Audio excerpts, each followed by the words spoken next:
The hills and valleys of music, it's a good thing.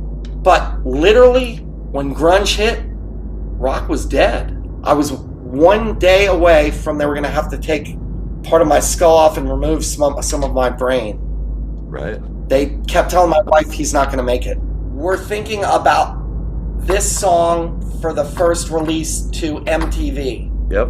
That was my religion. People would write me letters about, hey man, I don't know what got you into worshiping Satan. I'm like, right. We shot the video for Time, which never really got released. Yeah.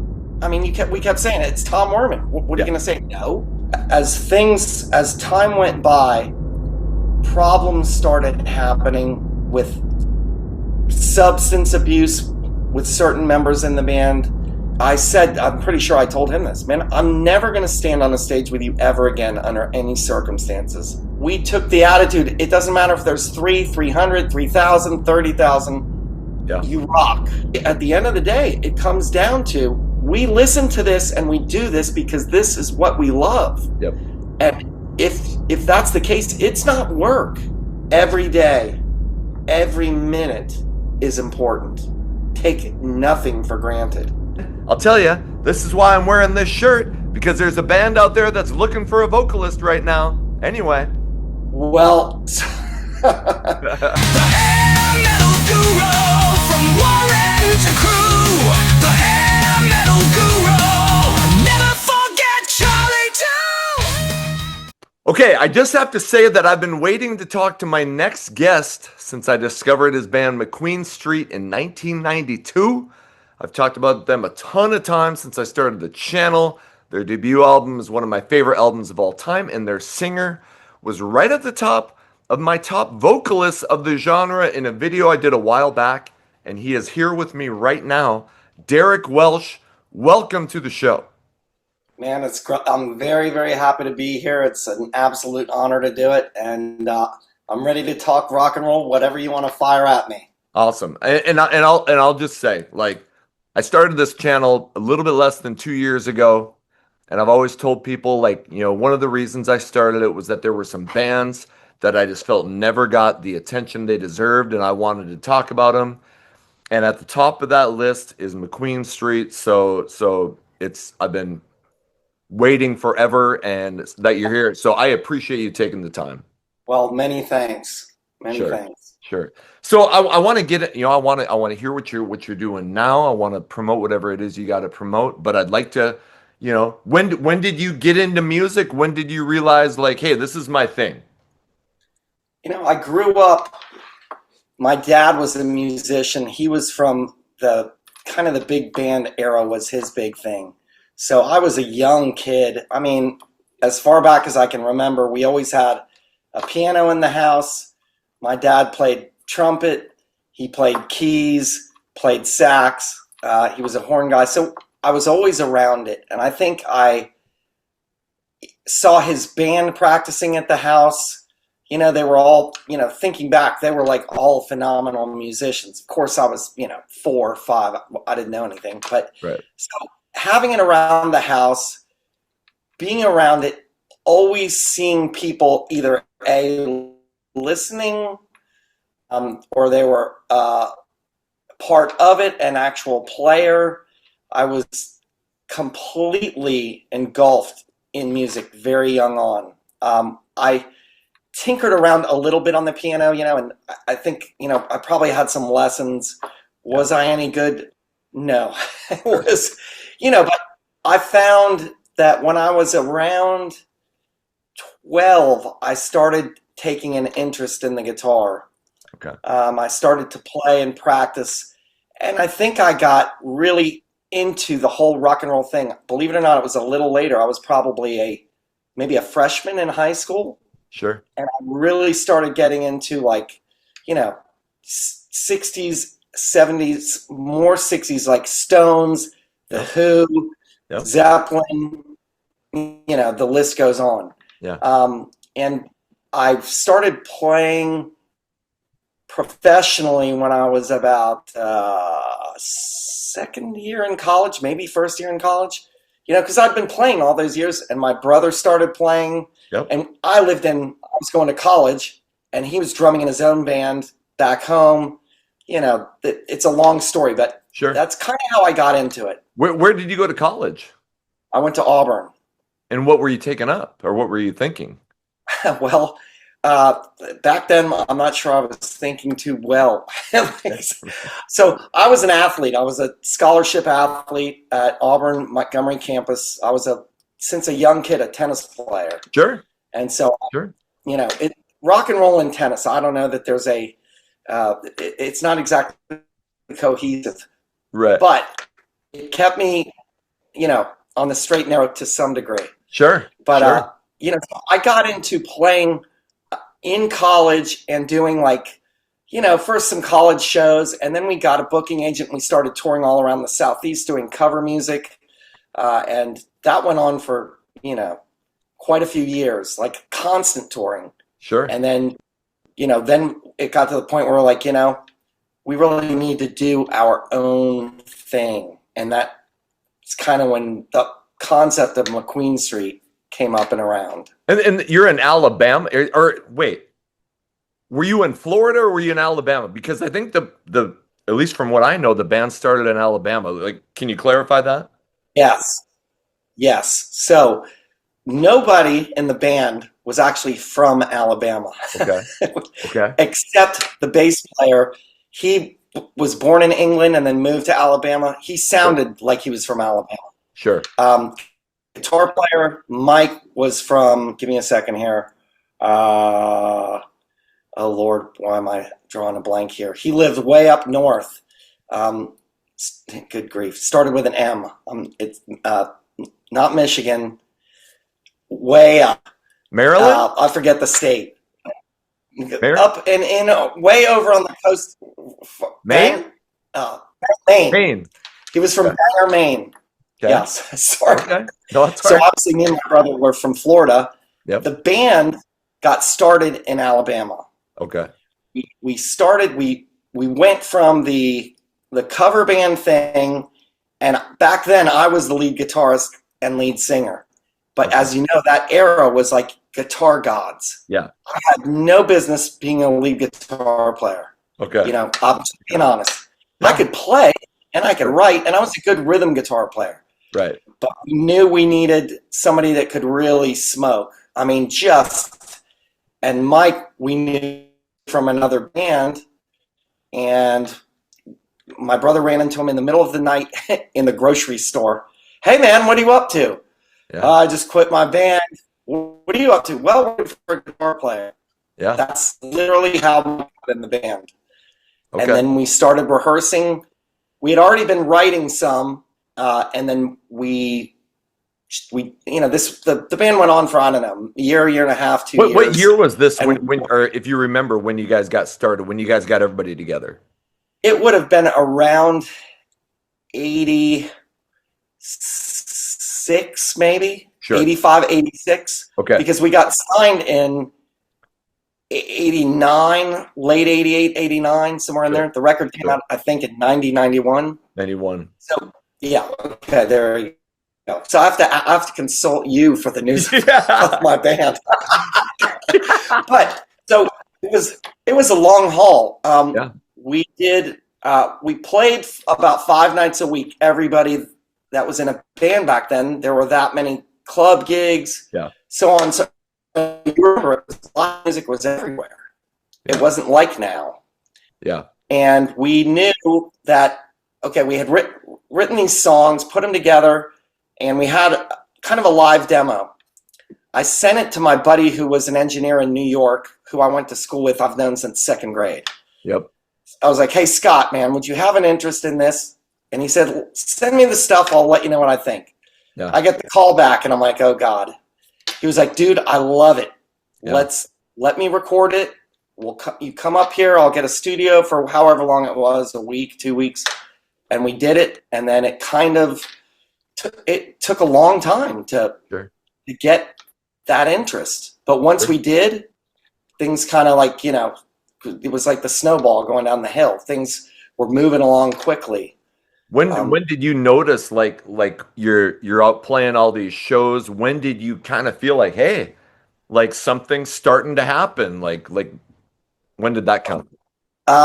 So we had, we did the thing that every band back then did. You thought you could send your demo to labels. Yeah. It never gets listened to. Yeah. We had a manager back then from the Montgomery area. Yep. And a guy from Miami got interested and wanted to manage the band.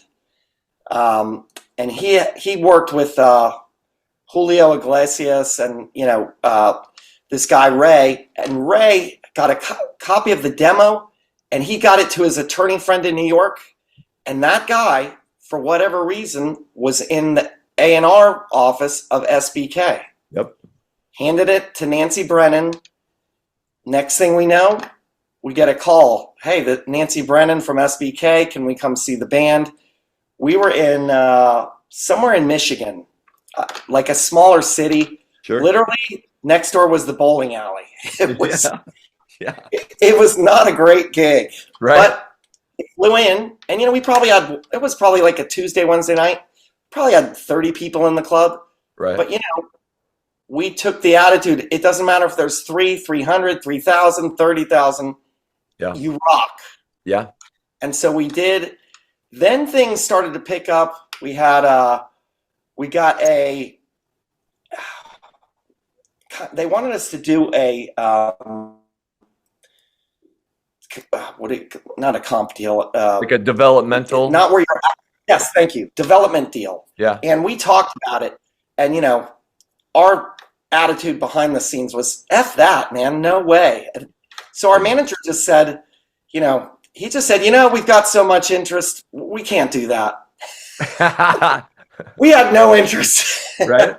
So then we were playing probably 2 weeks later, we were in Miami, Florida, in Lauderdale, playing the Button South, which was a big rock club. And I'm on the break in the dressing room, and my light man comes in and he goes, hey man, there's some label guy here interested in the band. I said, what's his name? He comes back, he says his name's Michael Alago. I'm like, sounds pretty familiar. He might have been with Geffen. I can't remember. Big name in the business. Yeah. He got interested. Then word kind of got back. Then we got a deal from SBK. Okay. And we had the momentum going, and we had we better grab these guys before they get grabbed up. Sure. Kind of situation. Again, it was many years ago. Do you remember what songs were you guys playing? Were there any songs on that demo, or what songs on the first demos ended up on the debut? Yeah, yes. Pretty much everything on that demo, except for maybe 3, 4, 5 songs. I can tell you, Sure. I'm in the Mood, we played all the time. Yep. Time, In Heaven, we played Money, My Religion. Pretty much everything on that first record, we played live. Going back to Mexico. Yeah. Two Worlds was written, I wrote it with Steve Stevens. Yes. He was initially the guy who wanted to produce the band. Okay. And I was a big kind of Billy Idol, Steve Stevens fan. Yeah. We covered. So my big high note back in those days was White Wedding, Start Again. Right. Start again. Which is not high. Yeah. But so I flew to New York, met with Steve, went in his apartment. He was like, hey man, so what, you have any ideas? And I was like, I got this idea, this Two Worlds thing. And I kind of chunked it out on the guitar, and man, he's a fast mover. He's flipping Steve Stevens. Yeah. The bass line, I think I already had the bass line Sure. to it, but everything else, it was Steve and me, just boom, boom, boom, boom. Sure. That's the only song we really hadn't played out because it was written later. Right.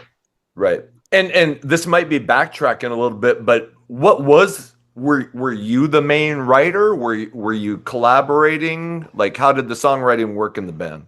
So I was basically the main writer. Sure. The deal we had on the first record was this. Essentially I was writing the songs. I would bring them in. We would go through parts. And even though I would write rhythm guitar parts, I would say, Mike, listen, man, do your thing. I'm not going to write a solo for Mike. He's phenomenal. Right. So I basically said, look, here's what we're going to do. I'm writing all the lyrics, the majority of the music, but we're going to split musical royalties. Yep. So it was a 4-way musical split, and then the lyric half was me. Okay. So I wasn't really collaborating with anybody, not really. Sure. And Steve was the only outside writer that I can think of. Sure. It was us. And, everybody worked out their parts. My brother was really good at arrangements, sections of songs, getting from, chorus to bridge or breakdown. Super good at that. And Mike was just, world-class guitar player. Yeah. He just tore it up. Yeah. So when was the first time you wrote a song or what, maybe something that ended up on the debut album or whatever, where you thought, hey, you know what? This is going to be the one. This is the song that's going to take us somewhere. Well, okay, let me think. I remember that I wrote Money and Woman in Love, maybe When I'm in the Mood, early on, before Mike was even in the band. Sure. The basics of it. Yep. I really knew that I think it was sort of an after the fact song was In Heaven. It might have been the last song written for that record. Sure. I think I brought it in and was like, hey, I got this tune, and then it just kind of went, from there. Yep. That was probably the last song written on the album. And I knew that live, our big song was When I'm in the Mood. Sure. Every time in the clubs. That's what we would close with. Yeah. And it was just, the drill. It was just balls to the walls. Yeah. But the weird thing is that song never got released as a single. Yeah. I'm like, but it is what it is. Yeah. I mean, so you never know. You feel like you have things that you've done that are really good. Yep. But you also got to be kind of cautious because you get caught up in the moment. Yeah. They're your babies. Yep.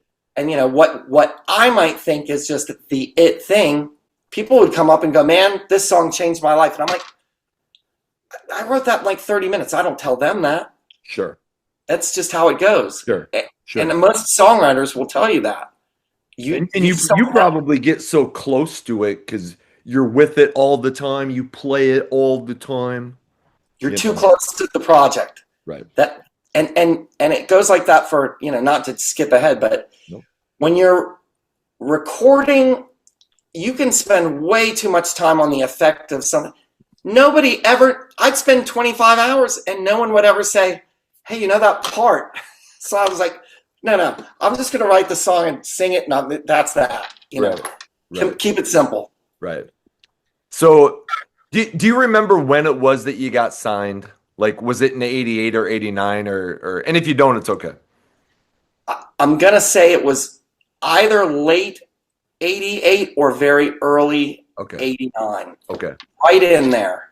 Because it was probably a year, 9 months to a year later, we started recording the record. Okay. Somewhere I remember it being, and it took a long time for the record to come out. They kept saying, it's going to come out next month. We finished it in December. It didn't come out till like flipping August. It took forever. Right. But that's kind of the story of a lot of bands, I think. And you probably know where I'm going with that the release date really, really matters. Before we get to that, I want to so you get Tom Worman. Yes. As and that dude has done major albums. I would think that you're feeling like, holy shit, everything this guy touches turns to gold. Yeah, and I was a fan of, he goes so far back with Nugent, Cheap Trick, the list goes on, The Crew, huge success with Poison, Every Rose. Come on. So yes. When I got a call that, hey, Tom Worman is interested, I think I started laughing and go, shut up, you know. Yeah. But when I heard that, I was like, I was a massive Steve Sims fan. But I was like, look, Steve, dude, I love you, man, but I would be an idiot not to do this with Worman. Yeah. It's Tom Worman. Yeah. So it was very much like that. Sure. So how like, what was the recording process like? Was it difficult? Like, was he a slave driver, or was it like, yeah, man, I loved it? Tom, he was so experienced. He, the guy was so knowledgeable, and I could never out of my head, all these flipping bands that he'd done. I mean, I don't even know if you remember the band, The Producers. Do you remember them? The band, The Producers? They're not a hard rock. Yeah, they were huge on the college circuit. You wouldn't even know the songs. What's He Got? Sheila. I mean, not hard rock, but he did that one. Right. Okay. Pretty sure he did Flirting with Disaster record. Sure. I think so the list goes on. It's huge. I wrote down a few of the big ones, but I mean, like 30, 40 big records. I know. Amazing. And then getting over the whole, we went to Sunset Sound to do it, which is also iconic. Okay, yeah. I'm in the, and I don't even know if anyone knows this, but I'm in the courtyard one day, and one of the days, someone said, "Hey man, the guy in the studio next door wants to borrow some synths. Can you ask your brother?" And I'm like, "Yeah, hey Chris, some guy wants to." He goes, "Well, who's the guy?" It's Phil Collins. It's like, he's like, "Yeah, here you go." Right. And then I'm out there another time, and I look over, and it's flipping Jakey Lee standing there with Badlands. Right. Nicest bunch of guys. Yeah. Couldn't have been nicer. Sure. And anyway, so we got in there with Worman, and he was very much, he came into SIR, and we did songs live, and we worked out a couple different things. Like I can remember, for instance, the opening riff to Money was not bang, chang, chang. It was different. Okay. It was like, a different riff. Sure. He was like, "Hey man, can we possibly change that?" I think I was like, "How about this?" Yeah, that's it. Okay. So we had lots of those things, but he was very much like, "Okay, let me hear what the backing vocals are doing here. Yeah. Let's talk about this song, this intro." He really, I don't want to say he picked things apart, but he was very like point on about, listen, we need this to make this really fly. Sure. And of course we're going to listen. Yeah. I mean, we kept saying it. It's Tom Worman. What are you going to say? No. Yeah. So we probably did half a day to a full day in SIR recording studio, but we were not recording. We were just playing. Yep. Then we went in, we set up, and we tracked essentially drums. Sure. And it was like lengthy. I mean, I'm singing in a booth along, but nothing else was going down live except for drums. Sure. So it's a little odd to do it that way, but back then that's kind of what you did. Yeah. So we did. It seems like, I mean, I could be wrong, but it seems like we might have spent a couple of weeks nailing down the drums. Sure. Then we did bass. Then we did guitars. Then we did scratch vocals, but the vocals were like the last of it, other than like the ear candy, like keyboard parts, congas. If we had a session guy come in, yeah, backing vocalists. I mean, I didn't even know who these guys were. You're right. I had no flipping idea. Yeah. So he's like, "We got the backing vocalists coming in. A couple tall guys, one guy wearing, I don't even know. I have no idea who they are. All I know is they start singing, and these guys could wail. Oh, I'm sure. They didn't miss a flipping note. Right. And this one guy, he's standing next to me. I don't know who he is, and he's smoking. And I'm like, he's like right next to me. I'm like, "Hey, dude, I don't know. Like, is there any way you could not smoke while we're doing this?" Right. I think, I'm not positive on this. I think it was Fee Waybill. Oh yeah, from the Tubes. I think so. Now the other guy was Jeff Scott Soto, who if you listen to, well, didn't he sing with Ingve from? I can know. Yep. And Yeah. a Okay. bunch There of you go. people. Okay. And the movie Rockstar. That's Mike. That's Mike from Steelheart. On some of them. The Oh, other but one, maybe he did. Yeah. Good you know, point. Stand Up and Shout. Yeah. It's like Stand Up and Shout. Yeah. I think that's Soto. Okay. Anyway, you could be right. both those. Yeah, and regardless, the tunes are great on that. Right. And the other guy was like a Rod Stewart backing vocalist live. He would tour with him. Right. I was the idiot in the group. I'm like, okay, I'm just gonna sing the part. Right. But these guys, this is what was mind blowing. I am not joking. Every backing vocal was maybe one, maybe two takes. Right. Maybe. Yeah. It was so fast. And Right. these guys were like, I mean, you tell them, hey, we're going to do this. Here's the key. If they needed it, boom. I mean, they just could rip. Right. It was, but Worman was, he was very slow and meticulous. Sure. That's what I would say about Tom. Sure. He was just that way. Eddie Delana was the engineer, and Eddie's worked on like a lot of stuff. We got along great. So me and Eddie would track vocals sometimes after Tom went home. Oh, really? Because it went faster. Okay. Yeah. Don't tell Tom. Yeah, I was gonna say. Probably keep that a secret. But Tom was very. He kind of liked to do things line by line. Right. Which I'm more like, let's do 4 or 5 passes, full passes, grab what you like. Right. Tom kind of wanted to do it line by line, which that was a bit odd for me. Sure. And so I think that's probably why I worked some with Eddie to really nail down, because it's more about the performance than it is each word. Right. Right. So well, first, how long were you guys in the studio with Worman? Maybe 2 months. Sure.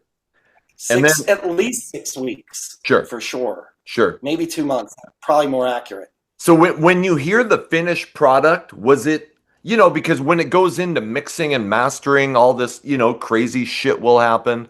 Like when you heard the finished product, were you like, that's what I heard in my head, man? Like, were you happy with it, or were you kind of like, eh? No, we were very happy. But the other thing is, I sat in on every time they'd be working on the mix. Okay. I would be sitting there. I'm one of those guys that, for tracking of whatever instrument, I was there for everything. Sure. And during the mixing, it would be like, hey, what do you think about this part? Does that, Worman and Eddie were pretty open.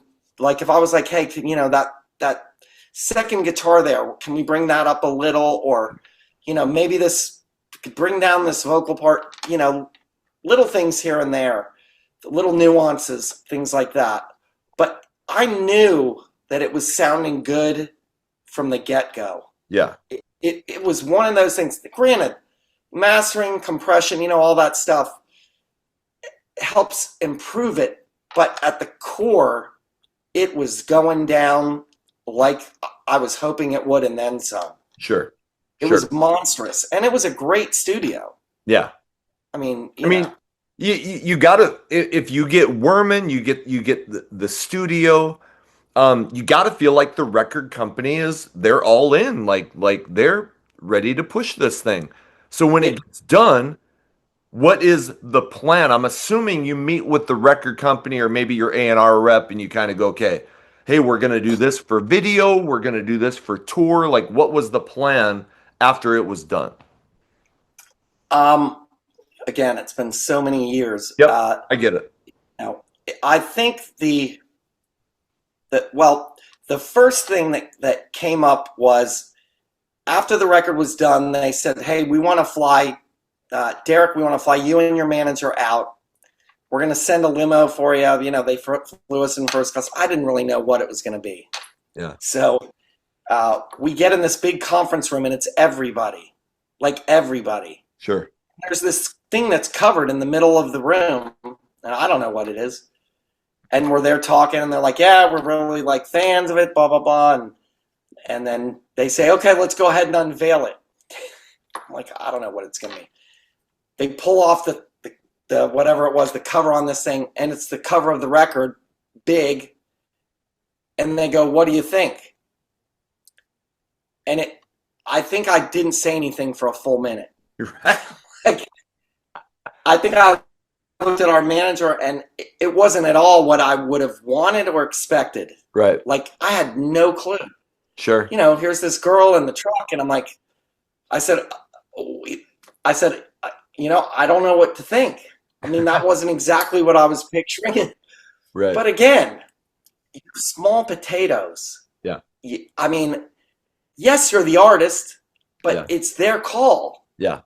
And, you know, you have to put yourself in this mode. It's kind of like I hate to put it this way, but it's kind of like your new employee at the corporation that's been around forever. Absolutely. You're like, every band is probably going to tell you a similar story to that. Like you're going to walk in there and go, nope, and we're going to change this, and we're going to, when you're got all these big shots who are responsible for your future. It's their gig. You are the artist, their marketing, their radio, their merch, all that stuff. And so basically after that, I think the next thing was we're going to go out and we're going to do a it was sort of a radio meet and greet kind of tour.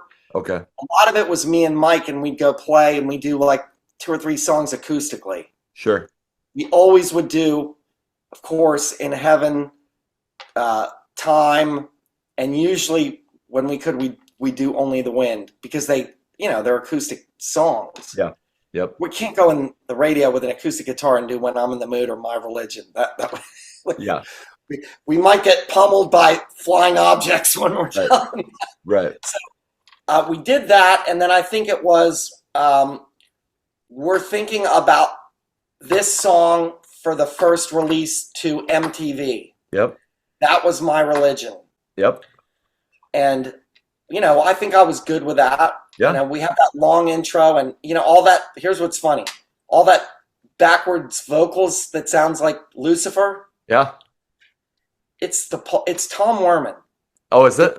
And this is, I can't quote this, but it's like, hey kids, and again, I'm doing a mock-up of it, but hey kids, make sure you're listening to me clearly here. It's really important to do the right things in life. Listen to your parents. Don't disobey the law. It sounds, but it's like, and like, people would write me letters about, hey man, I don't know what got you into worshiping Satan. I'm like, right. So My Religion was deemed the first song we were going to get to MTV. Yep. It took months. They kept saying it's going to be on, it's going to be on. I'm in the shower one night sometime in August, and I'm like, I always had MTV on because, you know, maybe it would come on. And I think I'm like drying my hair, and I hear, cow. I'm like, so I go out and it's on. Yeah. And that was during, oh God, what was the competition that they had every week? Dial MTV? No. You would win it. A band would win it that week. Oh. Whatever it was for the week. Sure. The band would, you could knock out other bands, and we did really good. Yeah. Like, I think we knocked out Bullet Boys and maybe an LA Gun Song. I don't remember. Sure. We finally lost to flipping Alice Cooper with the Poison song or whatever. Oh. Yeah, I mean, I'm like, okay. Right. So Ballbusters or something like that. Right. And so that was kind of the beginning of that. And then I think we were going to shoot a video for In Heaven next. Okay. And we were going to do it on the top of a volcano somewhere in Hawaii. We had plans. Everything was good to go. The week we were supposed to go there, before we were supposed to go there, flipping erupts. So that got thrown out the window. Sure. We shot the video for Time, which never really got released. Yeah. The guy and I forget the Tom Petty video. This guy is who produced it. The one where he's in the swimming pool and it's very Alice in Wonderland. Oh, What's that song? Shit. It's not "Don't Come Around Here." It's not Mary Jane's Last Dance. It's one of those giant ones, though. Sure, I know what you're saying, and I'm a huge Tom Petty fan, by the way. But me too, massive. And so this guy was like, "Okay, that's our guy," but we had to shoot it on back then blue screen, green screen. Yep. Wasn't really what we wanted at all, and so it never really got released. And Sure. around that time, and then I think Money got released. Yeah, We shot Money on a pretty low budget with the guy who shot, Evan was his name. He shot, I forget the band. They had that song Apple Pie. White Trash. Yes. White Trash. He shot the White Trash. And this guy was really cool. Very low tech. That was a kind of a low tech video, but we wanted that earthy, in your face kind of deal. Sure. And we played a show or two with White Trash later on in California somewhere. But so it kind of, went that way. And we had a couple opportunities for big tours, didn't get them. One of them was, I think, Van Halen. And the band that got it was maybe Baby Animals. Okay. If you remember them. Yep. I mean, Here Today, Gone Later Today. Yep. Sure. And we did a couple shows. We did one with, we went to Cabo Wabo to Sammy Hagar's club. Yeah. It was a KNAC MTV thing. Sure. It was big. Sure. The headliner was Alice in Chains. Big. Yeah. Yeah. And I didn't even know who they were. And, we're like the fourth band before the headliner, and I'm sitting out in the crowd, and we finished, and the crowd starts chanting, "Alice!" Right. Al! And I'm like, what's going on? And I think they opened up with Rooster. Right. Oh my God. It was like, wow. And, Lane Staley wasn't like, he wasn't like an 80s frontman kind of guy. Right. But the songs were stellar. Cantrell can write. That dude. Yep. And he's like the coolest guy. Yeah. He was like, "Hey man, great to meet you. You want to go fishing with us?" And I'm like, "Sure, when?" He goes, "Probably about 5." I'm like, "Well, when?" Well, in 3 hours? No. Right. But he was like the coolest dude, like not rock star guy at all, like not at all. Right. And it was a bunch of bands like Bang Tango was there, Kip Tracy, if you ever remember them. Yep. I think maybe Armored Saint was there. I mean, Okay. it was, it was probably 8-10 bands. Yeah. But I felt like things were starting to kind of roll there, but Sure. we never got a huge tour. And then literally it was about the time that Smells Like Teen Spirit came out, and Yep. everything changed. And I'm making it sound shorter than it was, but Yeah. everything changed. I'm in Fargo, North Dakota, and I remember hearing Time on the radio.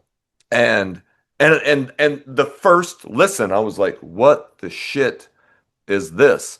And In Heaven got some decent chart play. At least on the the mainstream rock charts, got like in the top 30. Yeah, we were 31 or 2 or 3 on the AOR chart. It's surprising that you didn't get a video. I'm sorry to interrupt. No, you're not interrupting. I'm glad you said that, because I couldn't agree more. And because, again, this goes back to the whole label thing. I wasn't in charge of the label. Yeah. But if I was, I would have made sure that, okay, so granted, the volcano erupted. Yeah. Let's do it somewhere else. Right. The same. Why? I don't know. And again, I don't know if people were aware that music was about to change. Yeah. There was rumblings, I'm sure. And in fact, I've told this story a couple of times. We were doing a radio tour, and the whole band was there. We were in the car with maybe the head woman from she was with radio within the label, and she said, "Hey guys, I want to play you something." We're like, "Okay." She goes, "I want you to hear this and give me your opinion." We're like, "Okay." So she plays it, and we're 30 seconds in, and the band, I'm not saying myself, they were all, "This sucks. These dudes suck. What is this shit?" You know, like, I didn't say anything. Sure. She's like, "Okay, what do you think? I mean, I know what you guys think, but Derek, you haven't said anything." I said, "Well, I don't know if you really even want my opinion." She goes, "Yeah, just tell me what you think." I'm going to try to requote myself. I think I said, "Look, I really don't hear it. I can't see this going anywhere. I just don't get it." The song Smells Like Teen Spirit. Right. It couldn't have been more massive. Yeah. I had no idea. Yeah. But that was the real change of everything. Yeah. And it was, I think, things are, look, the hills and valleys of music, it's a good thing. But literally, when grunge hit, rock was dead. Yeah. I mean, it really was. If you were a guitar god, you were almost unemployed. It was so weird. When did like, I've asked this before, like when did you know that it was going to impact everybody? Because when I was in college, when that came out, and we just thought, oh, here's another type of rock band, just like you had your Iron Maidens and your Metallicas and your Poisons, which were all different, but they could all coexist. When eventually, when Nirvana and Alice in Chains and those bands came out, eventually there came a time where it was like, no, if you came before it and you were associated with 80s rock, you were done. I'll tell you, it was, I didn't exactly see that coming. Like you said, I kind of thought, okay, here's a cool, different part of this. Yeah. And then I want to say, honestly, it was the industry that changed that. They just shut it down. Right. And I was hearing, again, rumblings from within of all these bands losing deals, getting shelved. I was like, could this really be true? And it was. And even one of the guys in McQueen Street had his wife or girlfriend at the time, her cousin dated Brad Gillis from Night Ranger. And they weren't touring or doing anything. I mean, and those guys were like, as good as it gets for a rock band. Yeah. You don't go play with Ozzy and not be phenomenal. Right. And we talked about that. I talked with him directly about it. But so I think that it was kind of a quick move by the industry to just kind of squash it. And it became like you were uncool if you had any of the 80s look. Sure. All the, we weren't really in the super glamish, that wasn't really our thing. But the bands that were, I mean, you either had to cut your hair, and again, at the core, you were who you were, and even, no matter how you tried to change your look, it was taboo. No, it was just like, we don't want it. So I was like, okay. So that's when, kind of around maybe 92, 3, somewhere in there, I was like, okay, I'm gonna start something new, and it's not gonna be anything to do with this. Right. And we were kind of stopped. You guys had a lot of songs that weren't out of the realm of what was going on when music changed. My Religion, Only the Wind, Time. I mean, there's a lot of serious subject matter in that stuff. Did you guys have some of the fun stuff, Woman in Love and When I'm in the Mood? Sure.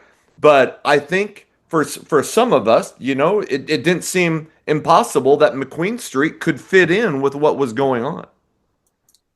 Yeah, I mean, I try not to overthink that because I'm, as a writer, I never said, look, I got to write this song, or we got to do this thing, and it's got to be like so and so and so and so. Right. You just write. Yeah. Things come, you know, probably it was maybe Tom Kiefer that said something like this, you know, songs kind of just come from out of the nowhere, and you go with the flow. Yeah. And that's what it's about. It's not like cookie cutter. Yeah. You do your things. And if you look at, like you were saying, if you look at the McQueen Street 1 record, you know, there were so many different facets of rock within that. Like Only the Wind had zero to do with what When I'm in the Mood was. Right. Nothing. Right. Stick It? Nothing. Like In Heaven was like, yeah. Here's good, and here's like F you, and you know. Right. It's that thing. And even McQueen Street 2, same kind of thing. You know, and we did a couple singles, Only the Wind and trying to think of what the other one is, Outside In. Yeah. You know, they were kind of their own things. Yeah. So I think that, you know, going back to your question, I didn't exactly see it coming, but when the industry turned, then I knew. Sure. Then I knew.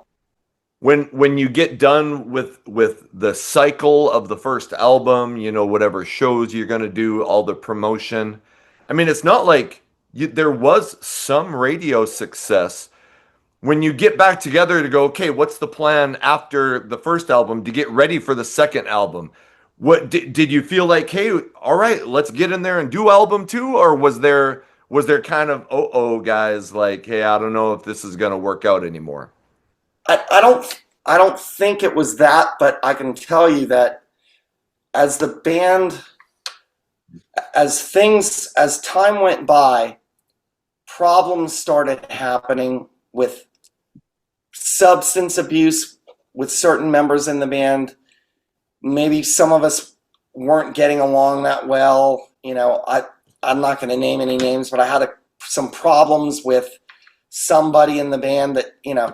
So when we finished the tour of the first record and we knew that things were changing, I knew that I was going to go and wanted to go for something more raw and more heavy without the record company getting very involved.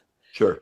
So what happened there was everyone kind of went their own ways, and I rented a beach house in the middle of nowhere in Florida and wrote for like 2 weeks. I had, you know, my 8-track back then. It was, you know, my guitar, a drum machine, and I wrote the whole record there as far as the basic structure of the songs. Yep. And got back, worked it all out with the band, started looking for a producer, searched around, found Tony Platt, who was pretty well known in the harder end. Yep. And I don't know if you know who Nigel Green is or not. Yeah. I mean, come on, you're Mutt Lange's right-hand man, the engineer of all those great. It was mind-blowing. Yeah. Like the coolest guy ever. Quiet, just flipping great. And we did that record. We did the basic tracks in Nashville, and we did the vocals and maybe lead guitar in New York. And finished it, and it never got released. You know, and then years later, we released it ourselves, you know, on an indie label. Yep. And did that. But it's when were you? I mean, and if you can just maybe put us in that. When do you find out? Like, hey, here it is, and they go, no, we're not doing anything with it. I'm trying to remember exactly. We were maybe a month went by or 2 or something. And then again, at the time, grunge was hitting hard. Yeah. Pearl Jam had just come out. I mean, everything was making this shift. And then I was wondering where all these other albums that were supposed to come out weren't coming out, you know. Yeah. And I think it was probably a call to Nancy Brennan, and she was like, look, I can't get them to do anything. Right. They don't want to touch anything rock. Right. When I had that conversation with her, and she was completely dumbfounded. Yeah. The inner core of the signing of the band, and we were an 80s hard rock band. That's what we were. We were a part of that whole scene, and it was pretty debilitating. Sure. And we thought we tried to go do some shows, and the vibe wasn't there. Sure. And we were having, some people were having some real personal issues, and it just couldn't go on any further. That's Right. the that. Sure. It was, and that's probably a similar story from every band. Yeah. It didn't make any sense. Yeah. It And just didn't. And I appreciate you talking about it. And I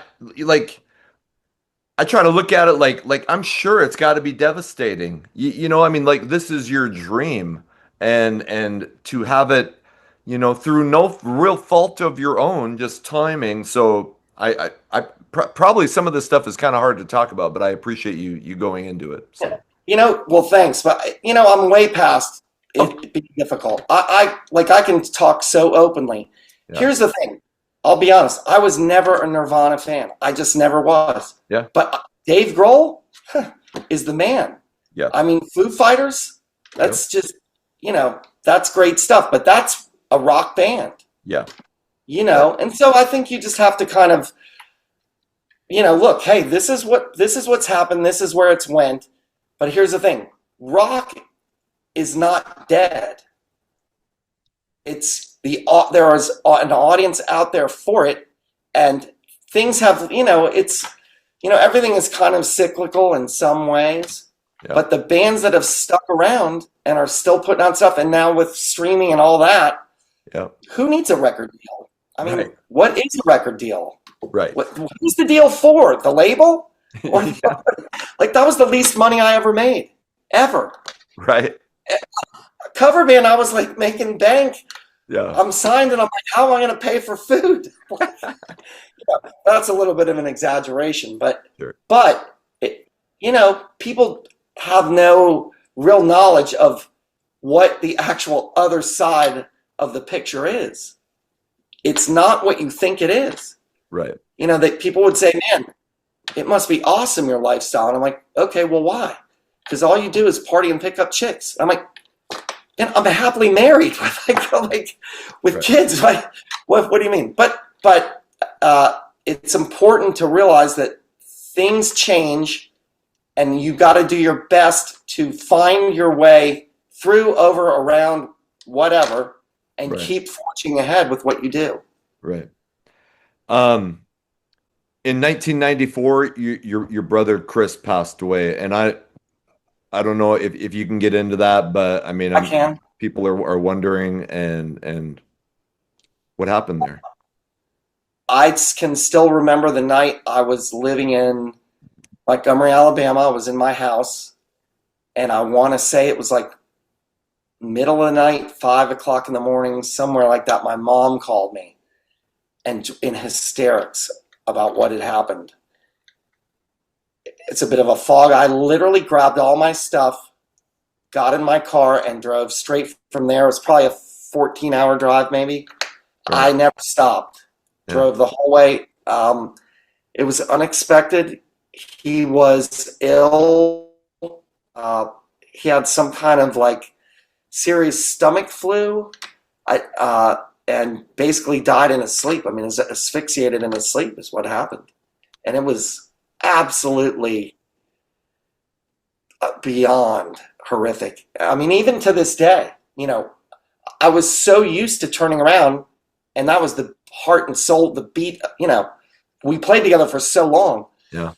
But it took me, years really to where I could kind of get past all that and keep moving, because he would say the same thing, if it were the other way around, I would have said to him, hey man, keep going. Yeah. Chris he would have said, "Hey, look, this happened. Keep going." But when it's your brother, Yeah. I can't think of too many. Of course, the Van Halen brothers, Alex and Eddie. But I don't know how many brother connections there are. The guys from the Black Crowes. Yep. But it's singer, guitar player. Yep. But you have to keep forging ahead. I mean, that was way harder than the change of music and the label thing. Sure. I mean, that was just, it's, my only sibling, really. Yeah. There was a band, rugged. There was a band, Pariah, from Dallas, that had two brothers, and when the change in music hit, Sims Ellison was the bass, and he committed suicide. I think it was in 94 and 95. Just kind of, struggled with everything changing, and anyway. So I appreciate it. Yeah, and listen, people need to know, they want to know what happened and how did that affect you? And I'm very, I've learned, just be open. This is what happened. This is how difficult it was, and I'm straight up about it. And I'm speaking no differently than I would if, you were in a nightclub and just came up to me. I'll tell you, hey, here's the deal. Yeah. Straight up. Sure. I try to make a point to be like that. You and Richard Hatcher from McQueen Street formed a band, The Rat Race. You guys put out 2 studio albums. You put out a live album. Can you tell me, give me your description of what happened with that band? Okay, so when I knew that rock was no longer what it was, I think I went through a real process where I went back to music that I was really into, but was not at all hard rock, a la McQueen Street, GNR, AC/DC. I kind of looked for 70s trippy is more how I would say that was. Sure. The furthest thing from McQueen Street, I mean, it's apples and oranges. Yeah. Different vocals, different songwriting, blah, blah, blah. Very much, I wouldn't say it was like a la Tom Petty, but it had that more 70-ish feel. There were some keys in it. What's funny is a lot of the topics were like very drug oriented. Mr. Mushroom, 6 feet off the ground, everybody wants to get high, Yeah. But it's just what I was writing. And we did that band we did two records and then a live record. So essentially 3. Yep. Guy that co-produced those is pretty big in the production. Neil Avron has worked on a zillion big things. Okay. He used to work at Sunset Sound. He was the low man on the totem pole. He would probably say I was the cable guy back then. I brought chords and I was the gopher. Right. But the guy's a flipping genius. He's a great musician himself. And we became friends. He came and did those Rat Race albums with us. He'd fly to Alabama, sometimes go on tour with us. We'd record in a band house. I mean, wherever. But we did that for 3, 4, 5 years, maybe. Yeah. It got, as big as it could get. Sure. But, we didn't have radio support.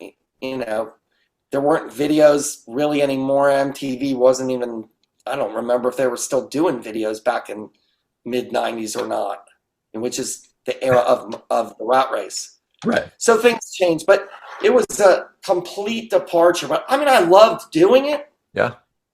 But it was so different from the front man. I played guitar a lot in it. Yeah. I played piano in it. Yeah. I think it was a way to keep music alive, but doing it a different way. Sure. That's the best way for me to put that. And I've listened to those albums frequently over the years. It's definitely not McQueen Street, a lot more acoustic oriented. But it's interesting stuff. Were you ever asked to? I mean, I love your voice. Were you ever asked to join any other? And I'll tell you, this is why I'm wearing this shirt, because there's a band out there that's looking for a vocalist right now. Anyway. Well, so I met Sebastian and Axel during the Use Your Illusion tour. Okay. Whoever was managing them at that time knew our agent, and we got to go backstage. I stood on the side of the stage and watched them play in Alabama and Birmingham. Sure. I'm not going to mention everything their manager said to me, but he had a couple issues with one of the band's singers. Yeah. So anyway, I met both those guys, but I was a massive fan of Skid Row, and I loved and would warm up to Monkey Business. Sure. To me, one of the great rock and roll songs. Amen. I mean, it just was absolutely just balls to the walls, rock your ass off. I mean, it just, so that, Bach in his prime, those vocals, I mean, that guy had pipes, man. Oh, yeah. And I saw him twice in clubs, probably in about 98, 99 when I was living in California. Yep. Smaller clubs, and he was still just as good back then. Yeah. In a club, it was 500 people. Yep. It was no different if they were out on tour with GNR or in the club, but it was his band. Yeah. Yep. And and I've not met Dave, I've not met Sabo or Bolin or any of those guys ever. But I wouldn't be opposed to doing something with the band. In fact, I kind of got, and I'm not going to go into this one. I got recruited to be in a band, and I can't really divulge too much info. But I'm sitting in this studio right here. You can see my guitars on the wall back there probably, and I get this email. And it's like, "Hey, Derek, I'm a big fan of yours. My name's, I'm not going to say his name, and I'm a guitar player. My bass player played with Sabbath. My drummer played with Yngwie, and we need a singer. We fired our other singer." Okay. So I look at it. I'm like, my son's sitting next to me. He's like, I don't know, 14 at the time. I'm like, F this guy, man. What the hell? He's like, Dad, just respond to the guy. Yeah. Like, hey, man, thanks so much. I appreciate it. Derek Welsh. Well, my phone number was in the signature. Sure. 5 minutes later, my phone rings. I could talk to the guy. I can tell he's not like an idiot. Like, he knows what he's talking about. Yeah. Hey, man, let me send you some tracks. He sends me 2 or 3 tracks, and they're flipping amazing. Right. There's no vocal on it. I'm like, okay, well, what? Hey, man, I'm interested in this. Who was the singer you fired? And he was someone you would know. Sure. Someone that was in a band that was pretty big. Sure. He said, we had real problems with this guy, and he wasn't really a good singer, and he was an a-hole, and blah, blah, blah. And I was like, he tells me the guy's name. He goes, you're not going to know who he is. And I go, he says his name, and I go, yeah, that's so-and-so. He's the singer for so-and-so. And he goes, yeah, how'd you know that?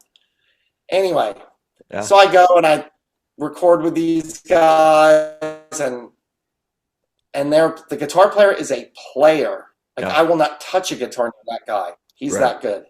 So the record hasn't come out or anything, and I'm, I don't know if it will. I'm hoping everything will work. So going back to the Skid Row thing, I mean, that would be up my alley for doing those types of vocals. Yeah. And challenging for sure. Totally. But, those guys, they can play and they can write. Yeah. I mean, you can't deny that. But they've, they decided that, you know what, no matter what, we don't want him back in the band. We're not going to put up with that. Yeah. And frankly, I get it, Totally. You can't get along. So, the last guy they had was pretty dang good. Yeah. I don't know what happened with him. Yeah. He could sing. Totally. But, and I mean, I'm sure you've probably talked to one of those guys in the band, maybe. Not yet, and Dave I kind of wonder because I have done some videos talking about Sebastian and his issues. So, but yeah, not yet. I would, and well, Sabo used to work with Doc McGee for years. I don't know if he's still with McGee or not. Yeah, but I've heard he's a nice guy. I've never met him. yeah, But that's a good band. yeah. So can we just say right now that you are? Oh, and I'm not saying it has to be Skid Row, but you are open to opportunities should they present themselves. Yes, of course. Okay. Here's the thing. If whatever it is that you do, you love to do, you never keep the door closed or shut a door. Yep. Keep them open because you never know. I mean, again, like that thing with Steve Stevens years ago. He just happened to see a video of the band and was like, hey, let me get together with this guy. And Yep. I'm like, wait a minute. I'm going to the apartment. I'm like, hey, Steve, good to meet you. I knock on his door and it's like, things just sometimes come up. Yeah. Be open to them. Yeah. And Sure. I think that's, I would hope a lot of musicians would have that kind of attitude. Maybe not everyone does. Yep. But, man, I'm not too good ever. Right. If this is, and it doesn't have to be somebody famous. Yeah. If you're a great band and, you need someone to do this and I'm open to do it, why not? Well, Keep an open mind with it. whatever that project is that you did vocals for, please let me know. And if there's any help I can do to promote it, if it comes out. Let me just say this. It's this close and has been this close for 3 years. Okay. I mean, it's been a long, hard time because of COVID. They're in another state than I am. So, I can't say exactly what is going to happen, but it is there and could be any day. Sure. Something could shake with that. Sure. I'll leave it at that. I'm going to bring this up now. You don't have to go into it, but you did the Rat Race with Richard Hatcher. I know that apparently there's some issues, and if you don't want to talk about it, but I'm just going to ask, can you tell me what happened with you and Richard Hatcher? Let me think of a good way to put this.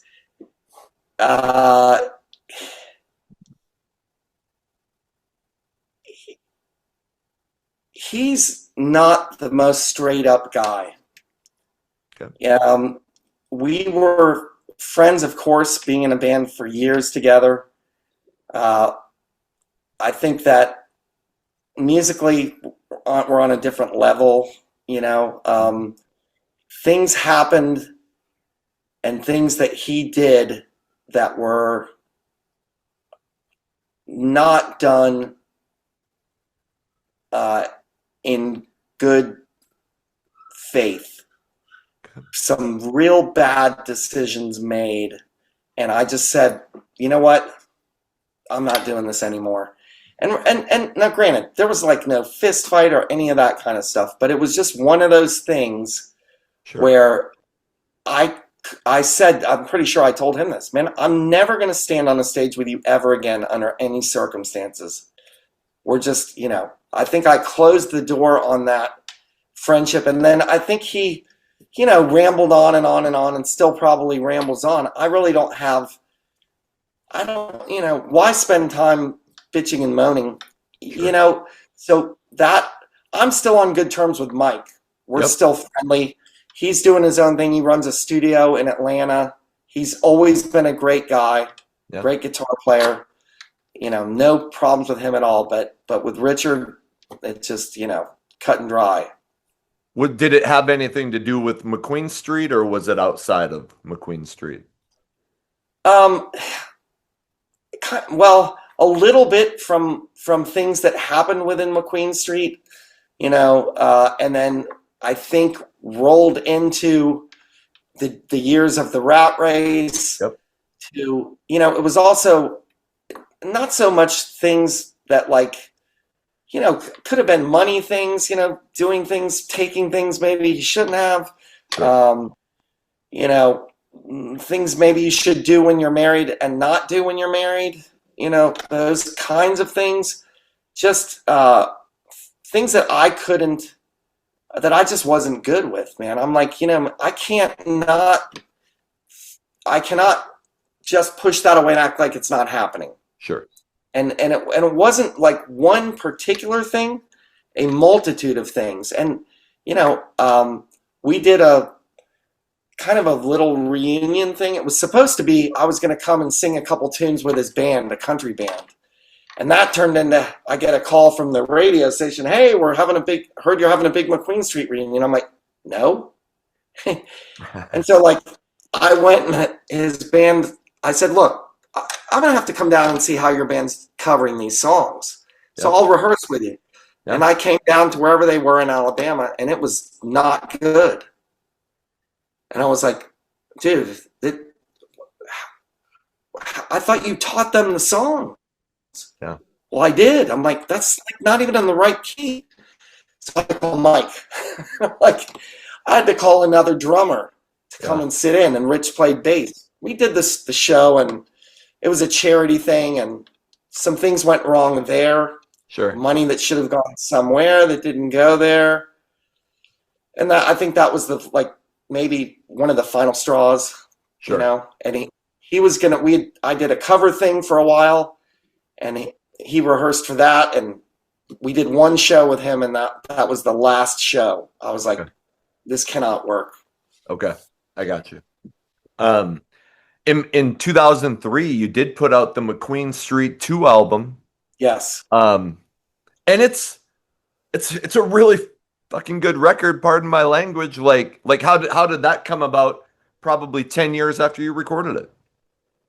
I think that there was so much baggage and bad blood about what happened to music, and I think the label, that after enough time passed, it was like, these songs, so much went into these. Mm-hmm. And when it's part of you, I was like, let's find a way to get this record out. Yeah. Let's just do it. Yes, we don't have a label. Yes, all the money of the label, but guess what? The band's, we're making 100% of it.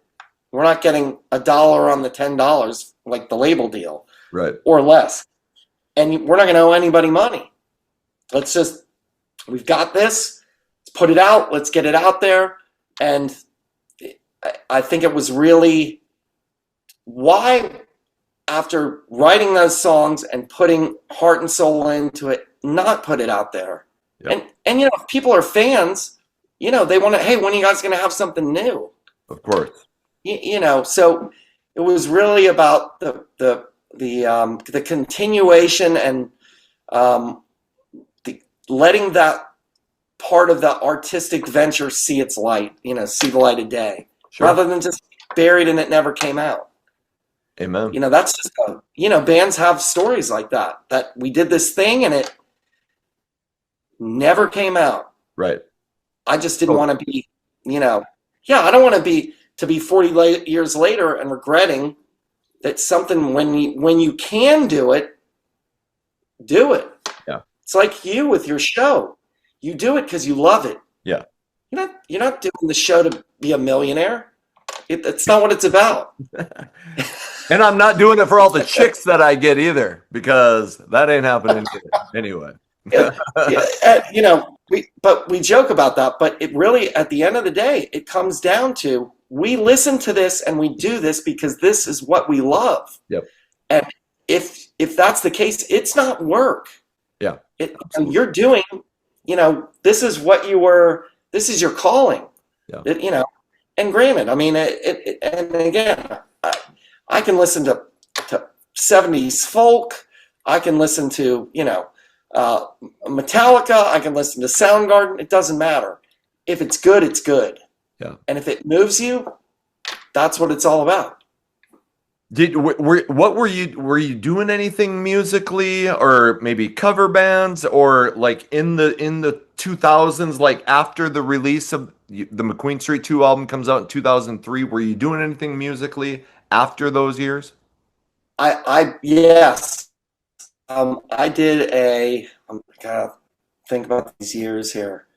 Probably maybe uh, maybe 2005, 6, 7, maybe even earlier. Maybe three or 2003, 4, 5, 6, 7, somewhere in there. I was doing cover stuff, and then I took like I don't know 4 years, 5 years off from that, and then Sure. around 2012 went back to doing that, and it was really a lot of college and college club type shows. Okay. 80s rock, Sure. classic rock, Sure. and college kids, what's weird? They wanted to hear all that stuff. It was like a no-brainer. I mean, come on, people were like going crazy for Welcome to the Jungle and Sweet Child of Mine. I'm like, you know, the most massive song, give me a second here. Pour Some Sugar. Huge. Right. But I mean, and nothing but a good time. Like Sweet Emotion, Walk This Way. We covered um, Bohemian Rhapsody. I Right. played piano and sang that. Right. Like that was a flipping challenge. We'd do Zeppelin. I mean, whatever. Yeah. And that probably went on for maybe 3, 4, 5 years and did really well at that. Yeah. And then music changed again to where people weren't really getting the live bands. They were like, "What's on your iPod? What's on your your iPhone?" Yeah. The playlist. Right. So there was many years that I did that, and I enjoyed doing it to some degree, Sure. and the money was really good. Yeah. So, it was kind of a good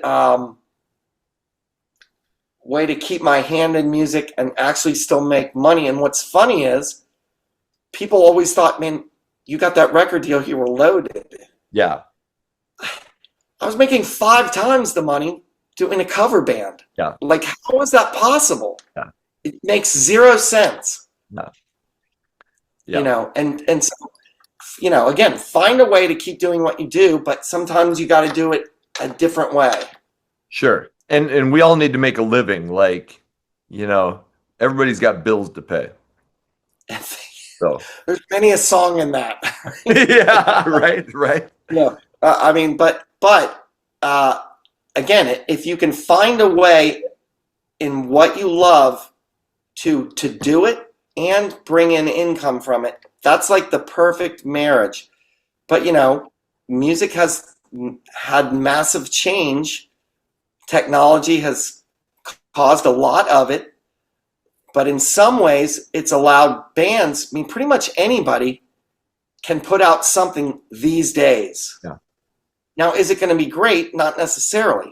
Right. But 20 years ago, we didn't have that option. Right. It's a totally different ball of wax now. Sure. That's the deal on that.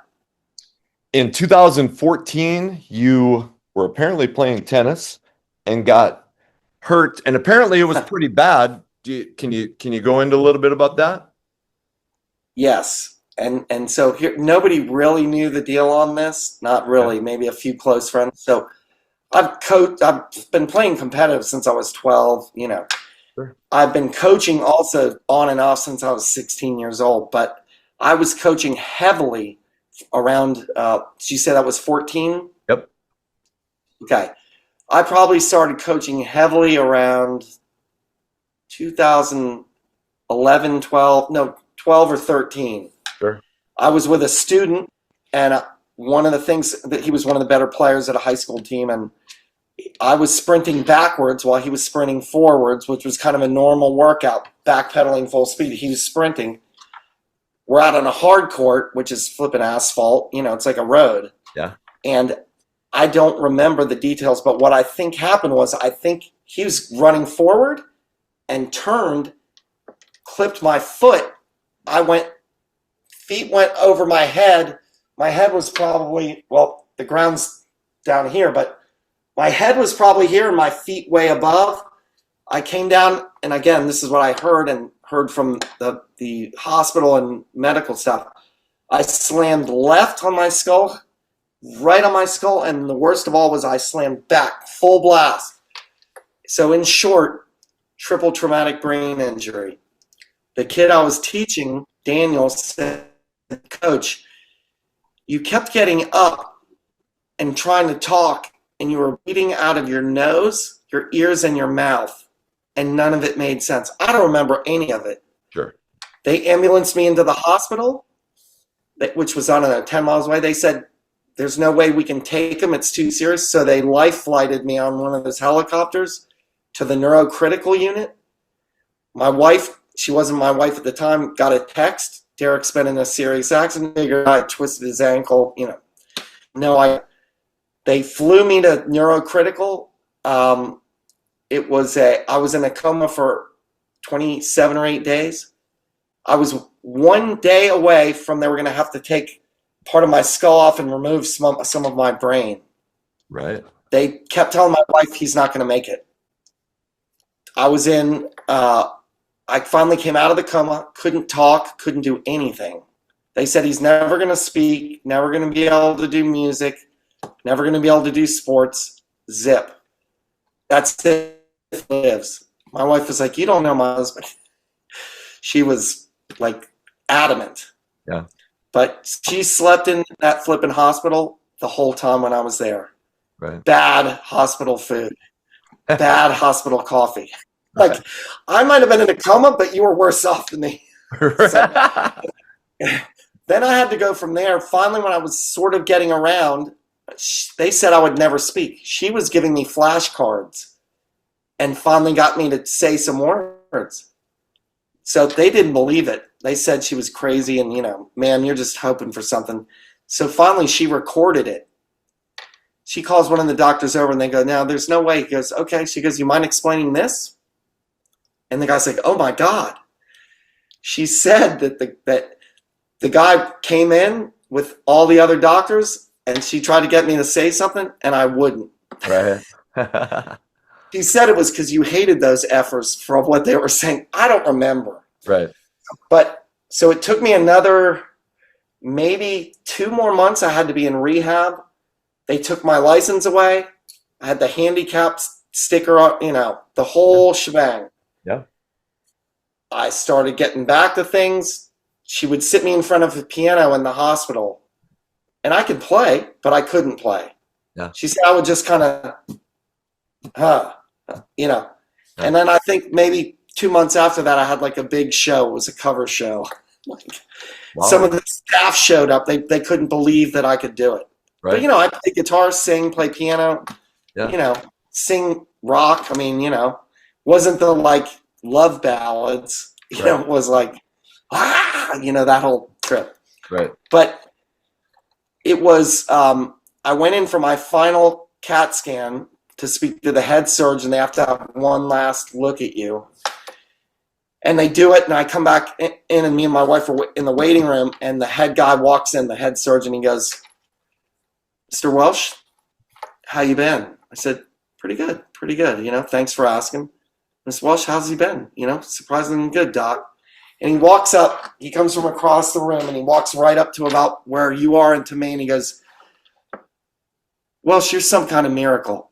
None of us can understand this. Do you know that there's a 98.9% death rate with your injury? I said, it's what I've heard. He goes, I don't see how you've even done this. Like your CAT scan is clean. So I'm, I wasn't supposed to talk. Now you can't shut me up. but that was like a big, scary moment. And I know. And ever since that happened, I have an entirely different perspective on life and how every day, every minute is important. Take nothing for granted. And I'm just gonna. It sounds like your wife is an amazing person. Yes, and she is, and she's a bona fide registered nurse. Got her license this year. Oh, really? Wow. Yeah, she's actually at work right now. Okay. and we're talking rock and roll, but she's a great woman, and she's been around the industry for years. Her daughter was an artist signed to Sony. Sure. She got signed at age 12 or 13. I mean, Sure. like in a big band, you know, Sure. not a hard rock band, but she had a solo record, her own MTV show, played in a band called Gloriana, which was a country band. I remember. I heard of that. Taylor Swift. They won an AMC award one year. Wow. Like, it's pretty big. Like, she's still doing it. Yeah. Good singer. Good. You know, she plays piano, guitar, mandolin. Right. I think she can also play violin. I mean, Right. she's one of those. So my wife has been around it forever. Yeah. And you know, when you have family that's supporting, you, and I would be dead if it weren't for my wife. Sure. That's true. Sure. In that hospital, she got on to some of the staff because they did something wrong, and were like, "Sir, that's not going to cut it." She'd go talk to the head honcho, and they'd be like off the floor, like, Right. I only heard the stories of this, but that accident was a massive deal, like way bigger than people even realized. I'm sure. I mean, wow, that's an amazing story. Wow. I know.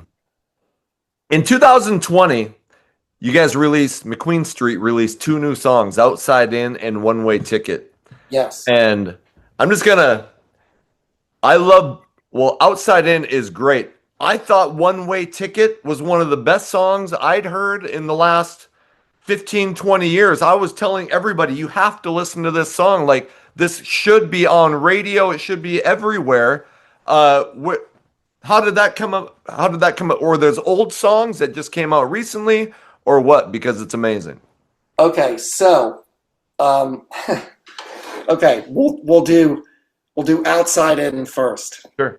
So, if you listen to the lyrics, which obviously you have, it's a big FU to the record company. Right. That's pretty much what it was. So that was written for McQueen Street too. Okay. It didn't go over so well with the label. Right. It's like, hey, record man, it was my like complete FU because I wasn't in agreement with what's going on. Hey, we're going to make you a star and blah, blah, blah. Right. A bunch of like BS. Yeah. So that was that. One Way Ticket, I wrote that years ago. Sure. I mean, I wrote it around the era of In Heaven. Yeah. It's an old song Yeah. that I've had and played for years. And to me, and I've heard from everybody has said the same thing you just said. How is this song? It's just one of and the storyline and everything about it is like, I don't want to say it's one of the best songs I've written, but I think it is. Yeah. It's, it has all those elements, and it's powerful. Yeah. And it's got the whole rock aspect, but it has a good storyline and a good lyric in it, and it's all there. Completely. And if we try to analyze as to why that wasn't a hit, or why is it not on some video or some flippin' famous movie, I don't know. I mean, I don't know. And people write, I get, messages about One Way Ticket, and it's still getting airplay. Yeah. Through streaming. Right. Which, had that been out around the era of, McQueen Street 1, probably would have been the biggest hit on the record. Right. That's my opinion. How did it not end up on one of the first 2 albums? Give me a second here. Well, on album 1, I don't think that was on our demo. Sure. Okay. I probably wrote that song after the band was signed. Okay. Now, I also may have played it while in the studio. I can't remember because it's been so many flipping years. So that's probably why it wasn't on 1. Sure. On 2, that was all about, look, we need to have a new thing and didn't really want to be of that the same. I don't want to say same musicality, but the same overall sound and vibe of the first album. We wanted to take it to another step. Sure. And also, I don't want to say dumb it down, but roughen it up. Yeah. A little more no frills, if you will.